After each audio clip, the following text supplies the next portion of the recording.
Okay, we caught, appears to be a juvenile rat. We caught an adult rat right next to it, so 2 for 1. We got 2, and we put 3 cases up in the attic.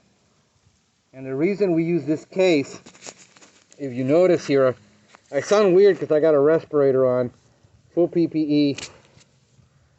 You got to wear a respirator. You don't want to go into an attic or breathe this stuff in. You don't know what's in the bacteria. So this has a labyrinth, and if a little child puts his hand in here, or a pet, he can't get his hands trapped.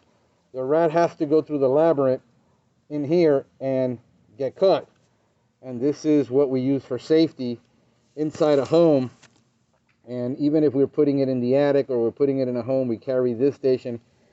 We prefer this, the ambush, the Bell Evo Ambush Protector with the T-Rex is our favorite combination to use for placing these indoors, around the property, or in an attic because of the safety factor of this trap.